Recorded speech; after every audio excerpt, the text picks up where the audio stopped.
Hoi jainko, Kristo zure seme eta gure jaunaren ekardiaz, ezer ez zenuen lehenengo pekatuak gizon emakume guztiengana zabaldutako heriotza.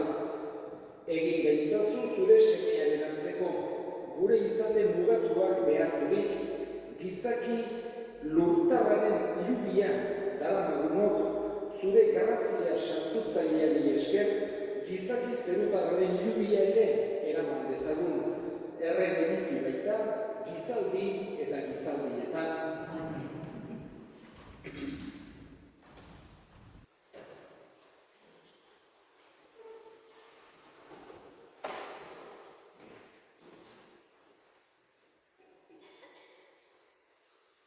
Lectura del libro de Isaías. Mirad, mi siervo tendrá éxito, subirá y crecerá mucho. Como muchos se espantaron de él, porque desfigurado no parecía hombre, ni tenía aspecto humano, así asombrará a muchos pueblos. Ante él los reyes cerrarán la boca, al ver algo inenarrable y contemplar algo inaudito. ¿Quién creyó nuestro anuncio? ¿A quién se reveló el brazo del Señor? Creció en su presencia como brote, como raíz en tierra árida, sin figura, sin belleza. Lo vimos sin aspecto atrayente, despreciado y evitado de los hombres, como un hombre de dolores, acostumbrado a sufrimientos, ante el cual se ocultan los rostros, despreciado y desestimado. Él soportó nuestros sufrimientos y aguantó nuestros dolores. Nosotros lo estimamos leproso, herido de Dios y humillado. Pero él fue traspasado por nuestras rebeliones, triturado por nuestros crímenes. Nuestro castigo saludable cayó sobre él, sus cicatrices nos curaron. Todos errábamos como ovejas, cada uno siguiendo su camino, y el Señor cargó sobre él todos nuestros crímenes. Maltratado, voluntariamente se humillaba y no abría la boca, como cordero llevado al matadero, como oveja ante el esquilador, enmudecía y no abría la boca. Sin defensa, sin justicia, se lo llevaron. ¿Quién meditó en su destino? Lo arrancaron de la tierra de los vivos, por los pecados de mi pueblo lo hirieron. Le dieron sepultura con los malvados y una tumba con los malhechores, aunque no había cometido crímenes ni hubo engaño en su boca. El Señor quiso triturarlo con el sufrimiento y entregar su vida como expiación. Verá su descendencia, prolongará sus años. Lo que el Señor quiere prosperará por su mano. Por los trabajos de su alma verá la luz. El justo se saciará de conocimiento.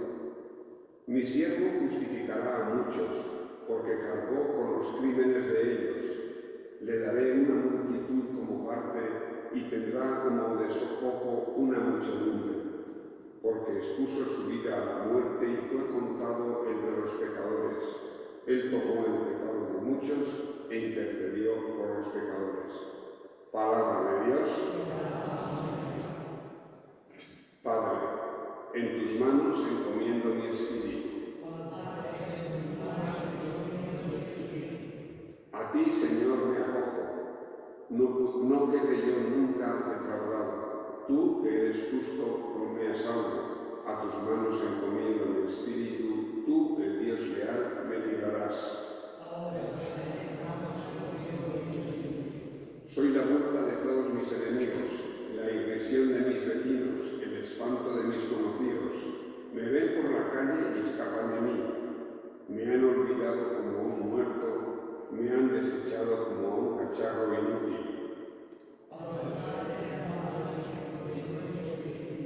Pero yo confío en ti, Señor, te digo, tú eres mi Dios.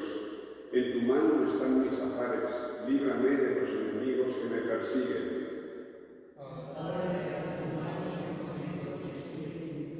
Haz brillar tu rostro sobre tu siervo, sálvame por tu misericordia. Sed fuertes y valientes de corazón, los que esperáis en el Señor.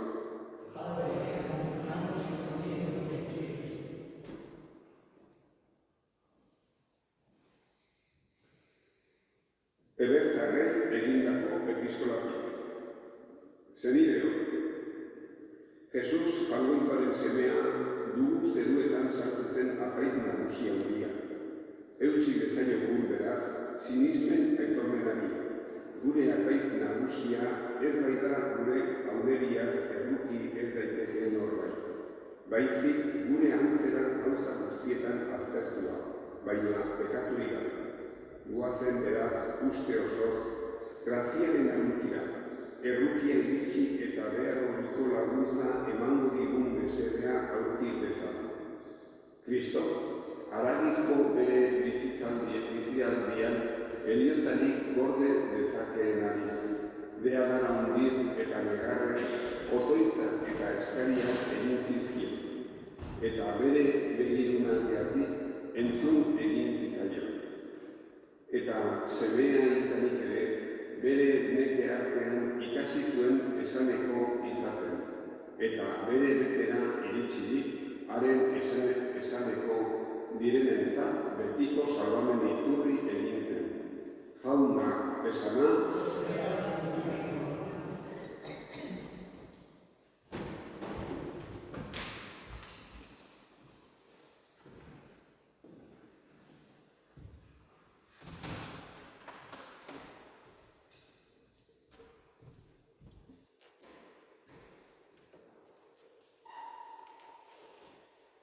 Jauna zuekin. Jesu Kristo gure jaunaren ekarria Sanjuanen liburutik. Isilita egotzen ez dira.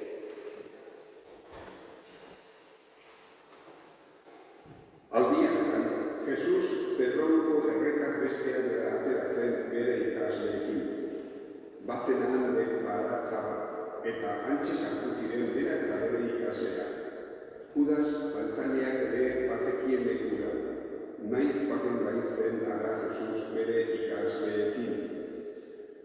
sorduan apaiz nagusien eta farisearen morroi talde bat eta zaintzaile batzuk harturik, han sartu zen argi ontzi, zuzi eta armekin. Jesusek ondo baizikien zer izetorkion gainera, bidera ateraka onena esan zien. Noren bila zatozte, Eta haiek. Nazareteko Jesusen bila. Eta Jesusek haiek. ni naiz. Antzetorren haiekin batean, Judas salbatzailea ere, ni naiz esan zienean. Atzeraka norbera erori zen. Jesusek galdetu zien berriz ere. Noren bila zabiltzate, Eta haiek. Nazareteko Jesusen bila. Jesusek erantzun zien. esan dizuet, ni naizela. Nere bila bazatozte, utzi ezaiezue, hauei joaten. Horrela bete zen berak esandakoa. Zuk nire ardurapean utzi zenizkidan denetatik, ez dut inor gaude. Orduan Simon Pedro zeramakien ezpata atera eta apaiz nagusiaren morroia jozu, eta eskuineko belarrian guztu zion. Morroi honek Malko zuen izena. Jesusek orduan horrela esan zion Pedrori. Sar ezazu ezpata bere zorroan. Ez aldut bada, edan behar, aitak eman behar didan kalizan. Gudari taldea, haien agintariek eta judutarren morroiek hartu zuten Jesus eta loturik, Anasenara eraman zuten lehenengo. Anas hori Kaifasen aitardiarren baizen, eta Kaifas bera urteartako apaiz nagusia. Eta Kaifasen gainera judutarrei harako konseptuna eman ziena. Hobe da gizon bakarra hiltzea erregearen. Simon Pedro eta beste ikasle bat Jesusen atzetik zikoazen. Beste ikasle hori apaiz nagusiaren ezaguna zen. Eta Jesusekin batean apaiz nagusiaren jauregian sartu zen. Pedro berriz atarian gelditu zen. Atera zen beste ikasle hori, apaiz nagusiaren ezaguna alegia. Neskame ate zaiari hitz egin zion, eta Pedro barrura erazi zuen. Neskame ate zaiak orduan esan zion Pedrori. Zu ere ez ote zara gero gizon horren ikasle? Eta Pedro, Ni ez. morroiak eta zerbitzariak sua piztu eta berotzen zeuden, hotz baitzen. Pedro ere hantxe zegoen besteekin batean zutik berotzen. Apaiz nagusiak bere ikasleen eta bere erakutsien galdera egin zion Jesusi, eta Jesusek erantzun. Nik mundu guztiaren aurrean hitz egin dut, sinagogan eta jauretxean, judutar guztiak biltzen diren lekuan, erakutsi dut nik beti. Ez eta ezkutuka ez dut ezer esan. Zergatik galdetzen didazu niri. Galde ezaiezu nire entzulei zer esan dinedan. Berek dakite nik esandakoa. Hori esan bezain laster, altzekoen morroi batek lasaineko bat eman zion esanez. Horrela erantzuten aldiozu apaiz nagusiari? Eta Jesusek. Gaizki hitz egin badut, esaidazu zertan, baina ongi hitz egin badut, zergatik jotzen gauzu. Orduan, Anasek Kaifas apaiz nagusiaren gana bidali zuen lotuta. Altzekoen zutik Simon Pedro berotzen, eta esan zioten. Zu ere ez alzara horren ikasletakoa? Pedro bukatu egin zuen esanez. Ez, ni ez. Apaiz nagusiaren zerbitzari batek, Pedro belarria moztu zionaren ahaide batek esan zion. Ez ote zaitut bada nire honek ikusi berarekin baratzean? Pedro berriz bere bukatu egin zuen, eta berehala jo zuen oila bat. Kaifasen etxetik auzegitara eraman zuten Jesus. Eguna argitzen hasi zen, eta haiek ez ziren auzitegian sartu, beren burua ez kutsatzeagatik. Pasko afaria egin ahal izan zezaten. Atera zen Pilato haiek zeuden lekuraino eta esan zien. Zer salakuntza dakarzu gizon honentzat? Eta haiek. Gaizkile ez baliz ez genizuke ekarriko. Eta Pilato. eramazue zeurekin eta epaitu zeuren legez. Judutarrek orduan. Guk ez dugu inor hiltzeko eskubiderik. Horrela bete zen, Jesusek alde aurretik esandakoa nolako heriotzaz hilko zen alegia. Sartu zen berriz, Pilato auzipegitara, deitu zion Jesusi eta esan zion. Zu judutarren erregea zera? Jesusek erantzun. Zure buruz galdetzen ari da hori, ala besteren batek esan dizu beretzat. Pilato. Judutarra hori naiz badani, zure herritarrek eta praiz nagusiek ekarri zaituzten nigana. Zer egin duzu? Jesusek orduan. Nere erregetza ez da mundu ontakoa.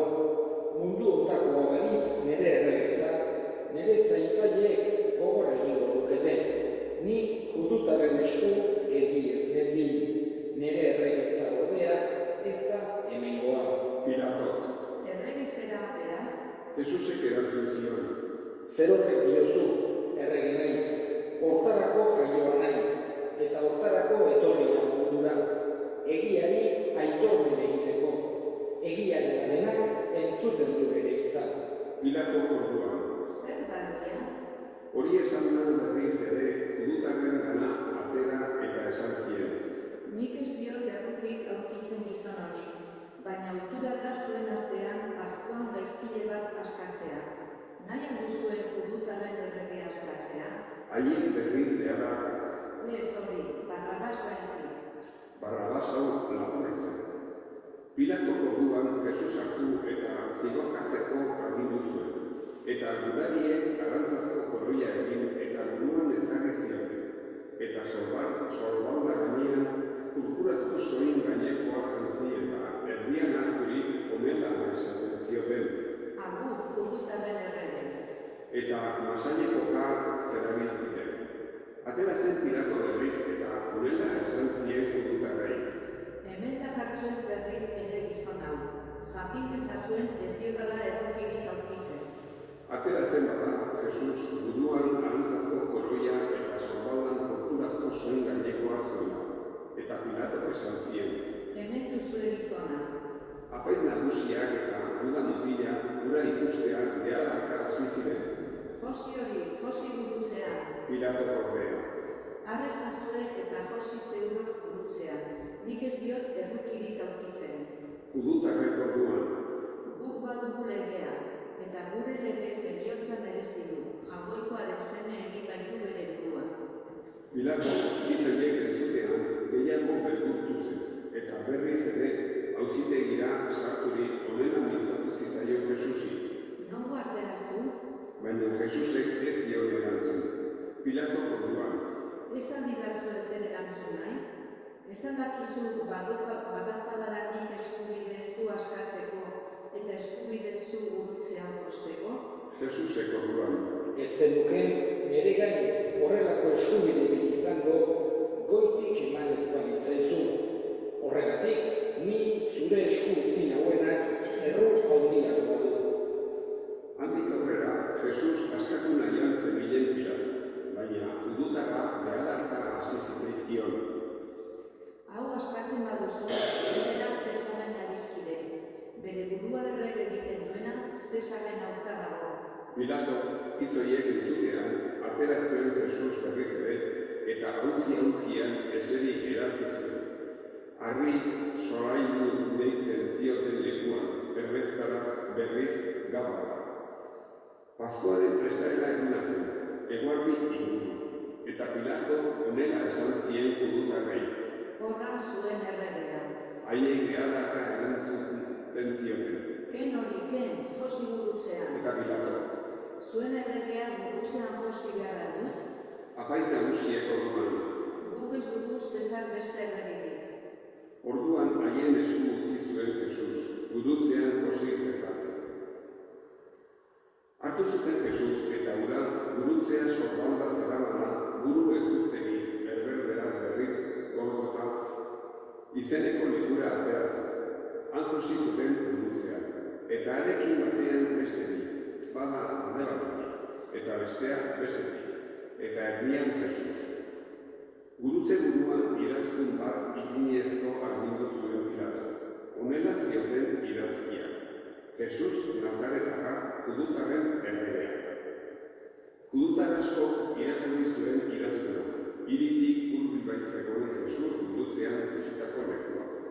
Eta idazkuna 3 hizkuntzatan idatzi baitzuten, erberberaz, latinez eta grekoz. Judutarren apaiz nagusiek orduan honela esan zioten Pilatori.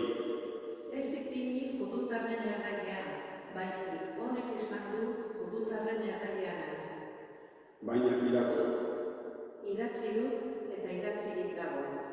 gudariek Jesus gurutzean josi zutenean, haren jantziak hartu eta lau zati egin zituzten. Gudari bakoitzentzat zati bat, soinekoa berriz utzi egin zuten.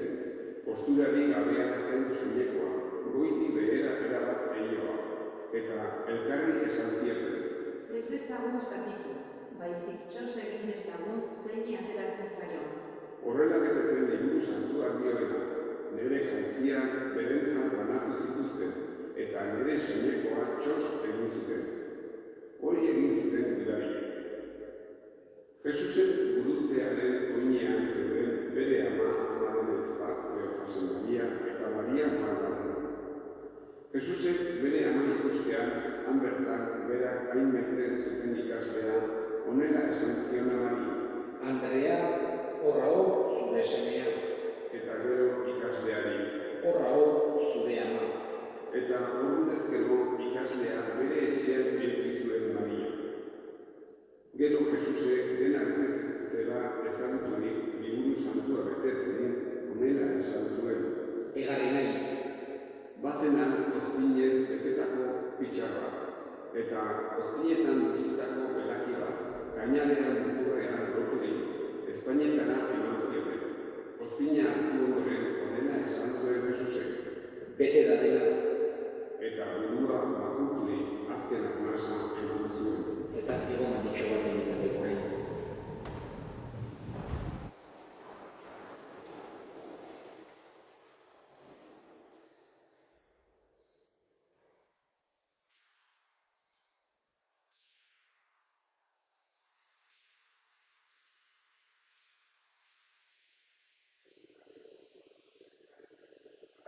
Gorputzak larun batez gurutzean ez zitezen, larun batera egun zen, berne ezurra gauzi, eta gorputzak handik kentzeko eskatu zioten Pilaturi.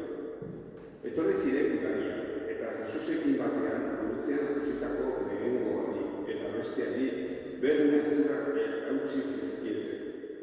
Jesusekana iritsi zirenean ordea, ia zegoen ikusirik ez zieten berna ezurrik hausi, baizik eta gudari batek lantza zaietza zuratu zion, eta berehala odola eta ura atera ziren.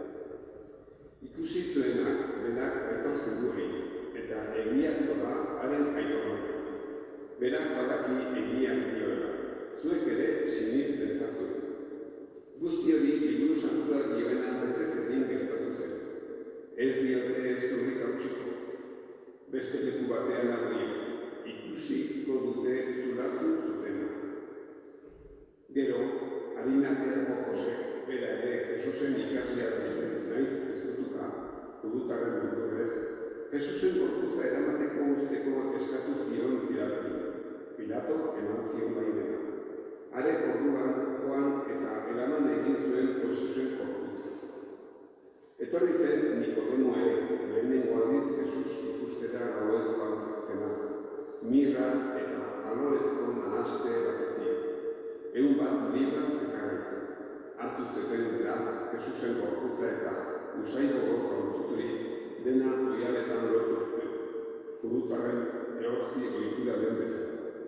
Jesus gurutzean jositako lekuan bazen baratzea, eta baratzean ordu arte hilabete ehortzi gabeko hilobi berri bat, eta judutarentzat prestaera eguna zelako eta hilobia egin zegoelako han bertan ipini zuten Jesus.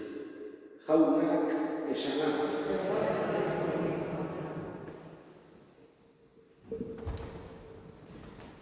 Urtero bezala, ostiran santu egunez, Jesusen nekarri eta heriotaren ebangelio entzun dugu, hain zuzen ere, Joan evangelistak idatzitakoa.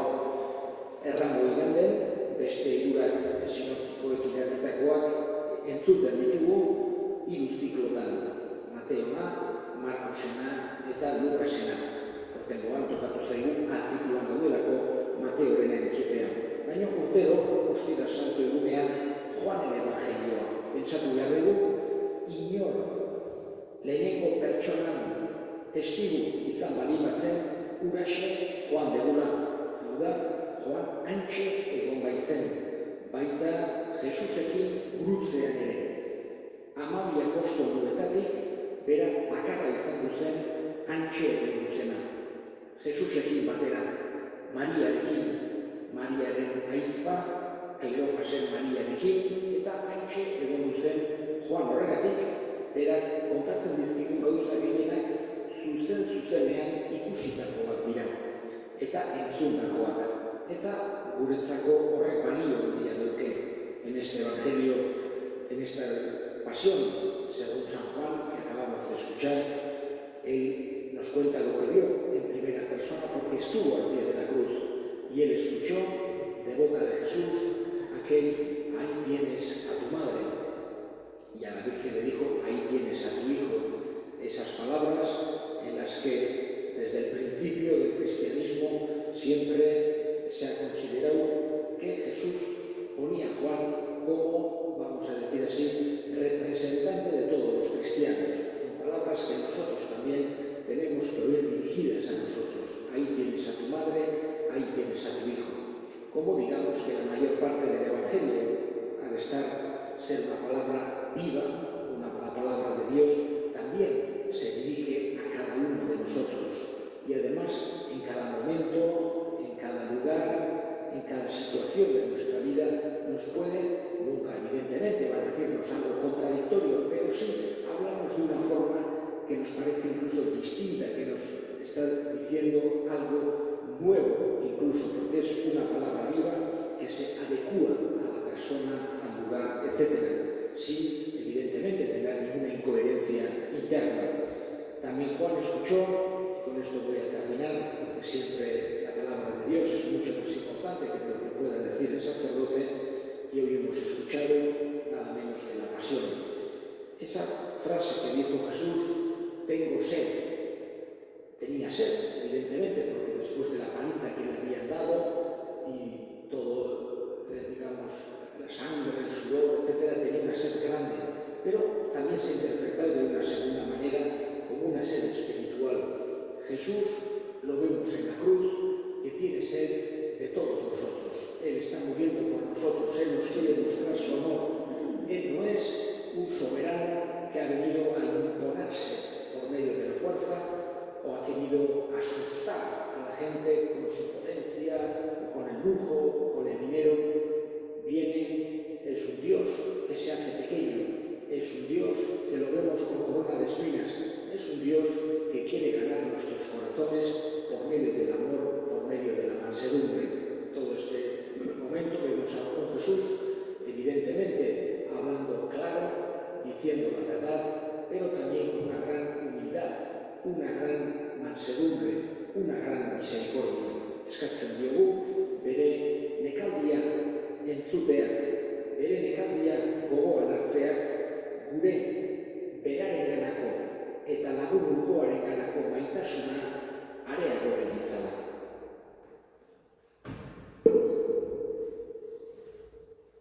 Eta orain eskariak egingo ditugu.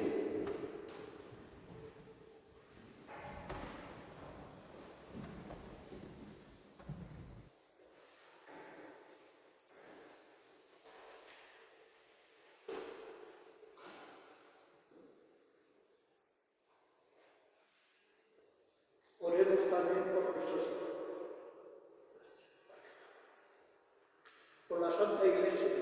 Oremos, hermanos, por la Iglesia Santa de Dios, para que el Señor le dé la paz, la mantenga en la unidad, la proteja en toda la tierra y a todas nos conceda una vida confiada y serena, a la gloria de Dios Padre Todopoderoso. Jainkoa guztiok beti erekoa, Kristoan herrialde guztiei egertu diezu zure ahintza. Zaindu ezazu zure maitasunaren egintza, mundu guztian zabaldurik dagoen zure elizak, sinismenean sendo iraun dezan, eta zure izena aitortu, Jesu Kristo gure jaunaren bitartez. Amén. Por el Papa. Oremos también por nuestro Santo Padre, el Papa Francisco, para que Dios, que lo llamó a la orden episcopal, lo asista y proteja para bien de la Iglesia, como guía del pueblo santo de Dios. Jainko ahal guztidun beti irekoa, zuk eratzen dituzu diren guztiak zure jakindubiaz, entzun bihotzunez gure otoitzak, eta gorde ezazu maitasunez, guretzat aukeratu duzun aita santua. Zuk giratzen duzun kristau herriak hartzaionen ardurapean, aurrera egin bezan sinismenean Jesu Kristo gure jaunaren bitartez. Amén. Por todos los ministros y los fieles de la Iglesia, por nuestro obispo Francisco, por los demás obispos. Jainko, Por todos los obispos, presbíteros y diáconos y por todos los miembros del pueblo santo de Dios. Jainko ahal guztidun beti irekoa, zure espirituaz santu egiten duzu, eta giratzen Elizaren gorputz osoa. Entzun Eliz sarbitzari guztien alde egiten dizkizun otoitzak, zure grazien esker, bakoitza bere eginkizunean, zure sarbitzari zintzo izan dadin, Jesu Kristo gure jaunaren bitartez. Por los catecúmenos, oremos también por nuestros catecúmenos, para que Dios nuestro Señor les ilumine interiormente, les abra con amor las puertas de la Iglesia, y así encuentren en el bautismo el perdón de sus pecados y la incorporación plena a Cristo nuestro Señor. Jainko ahal guztidun beti erekoa, zure eliza seme-alaba berriz ugaritzen diagozu beti. Sendo ezazu kristau gaien sinismena eta jakinduria, bataio iturriko jaiotza berriaz, zure seme-alaba ordekoen artean sar daitezen, Jesu Kristo gure jaunaren bitartez. Amén. Por la unidad de los cristianos. Oremos también por todos aquellos hermanos nuestros que creen en Cristo, para que Dios nuestro Señor asista y congregue a una sola Iglesia, y cuantos viven de acuerdo con la verdad que han conocido. Jainko ahal guztidun beti erekoa, zure seme-alaba sakabanatuak biltzen dituzu, eta bikutakoak zaintzen. Begira bihotzunez, zure semearen artaldeko argiei, bataio berak santu egin dituenak, egiazko sinismenak bat egin ditzan, eta maitasun lokariak elkartu, Jesu Kristo gure jaunaren bitartez. Por los judíos. Oremos también por el pueblo judío, el primero a quien Dios habló desde antiguo por los profetas, para que el Señor acreciente en ellos el amor de su nombre y la fidelidad a la alianza que se dio con sus padres. Jainko ahal guztidun beti erekoa, Abrahami eta haren ondorengoei egin zenizkien zure agintzariak, entzun errukiz zure elizaren eskariak, lehenengo aukeratu zenuen herria erospen osora iritsdadin, Jesu Kristo gure jaunaren bitartez. Amén. Por los que no creen en Cristo. Oremos también por los que no creen en Cristo, para que, iluminados por el Espíritu Santo, encuentren también ellos el camino de la salvación. Jainko ahal guztidun beti erekoa, emaiezu Kristoan sinisten ez dutenei, zure aurrean bihotz leialez eta zintzu biziz, egia osoa ezagutzera iristea. Guri berriz emai duzu elkar maiteago izatea, eta zu sakonago ezagutzen alegintzea. Zure maitasunaren aitorre hobeak izan daitezen munduan, Jesu Kristo gure jaunaren bitartez. Amén. Por los que no creen en Dios. Oremos también por los que no admiten a Dios, para que por la rectitud y sinceridad de su vida alcancen el premio de llegar a Él. Jainko ahal guztidun beti erekoa, zuk egin dituzu gizon emakume guztiak beti zure bila ibin daitezen, eta zu atseden izan dezaten.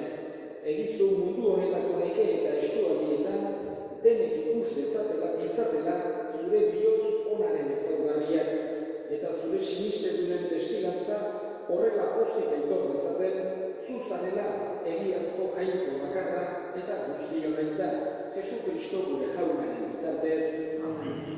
Por los gobernantes. Oremos también por los gobernantes de todas las naciones, para que Dios nuestro Señor, según sus designios, les guíe en sus pensamientos y decisiones hacia la paz y la libertad de todos los hombres. Jainkoan guztiru beti erekoa, zure eskuetan dituzu gizon emakumeen bihotzak eta herrien eskubideak. Begira begionez, herrietako agintariei zure laguntzaz mundu guztian izan daitezen, herrien aurrerapena, bake iraunkorra eta erlijio askatasuna Jesu Kristo gure jaunaren bitartez. Amén. Por los atribulados. Oremos, hermanos, a Dios Padre Todopoderoso, por todos los que en el mundo sufren las consecuencias del pecado, para que cure a los enfermos, dé alimento a los que padecen hambre, libere de la injusticia a los perseguidos, redima a los encarcelados, conceda volver a casa a los emigrantes y desterrados, proteja a los que viajan y dé la salvación a los moribundos. Jainko hau guztiru beti erekoa, atxekako duen poza eta nekatuen indarra, iritsi bide zugana, edozein estualdietan zuri behiez dauden eskariak, beren premietan zure errukiaren laguntza lortu izanaz, poztu daitezen Jesu Kristo gure jaunaren bitartez. Eta orain gaurko ospakizunaren hirugarren batera pasatuko gara, eta da gurutze santua adoratzea.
Eta gaurko ospakizuneko azkeneko zatira pasatuko gara.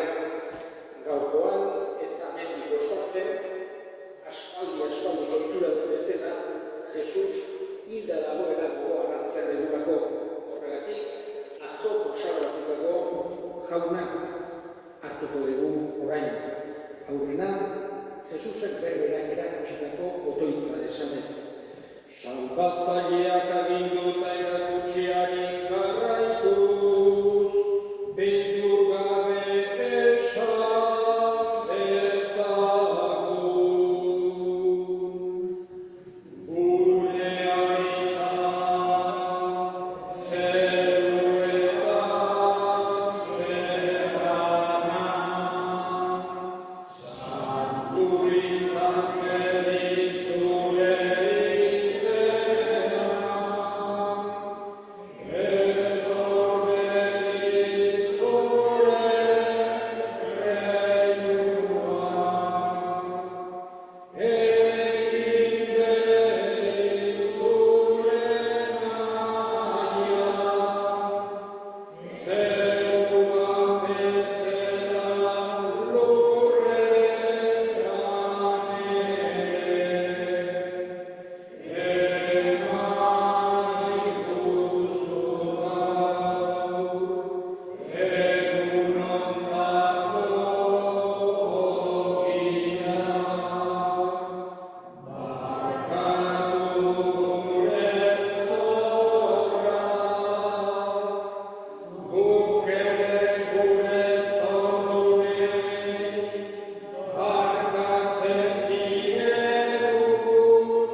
zure errukiari esker pekatutik garbi bizi gaitezen eta estualdietan sendo. Betiko zorionaren itxaropenean, Jesu Kristo gure salbatzailea noiz etorriko den zain gaudela.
Jainko ahal guztidun beti erekoa.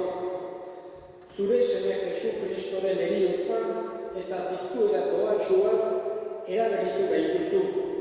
Zaindu ezazu gugan zure maitasunaren ekintza, misterio honetan parte harturik zure zerbitzari izan gaitezen beti. Jesu Kristo gure jaunaren bitartez. Gogorazten dizuet, biharko ospakizuna, Pasko Bila, iluntzeko 9:00 izango dela. Recuerdo que mañana la vigilia pascual tendrá lugar a las 9 de la noche. Zure semearen heriotza ospatu dugu jauna, eta haren piztuera santuaren zai gaude. Bidal gugana zure berinkapen ugaria. Etor begigu zure barkamena. Emaiduzu zure kontsolamendua. Sendotu gure sinistena eta eraman gaitzazu betiko salbamenera, Jesu Kristo gure jaunaren bitartez. Amen.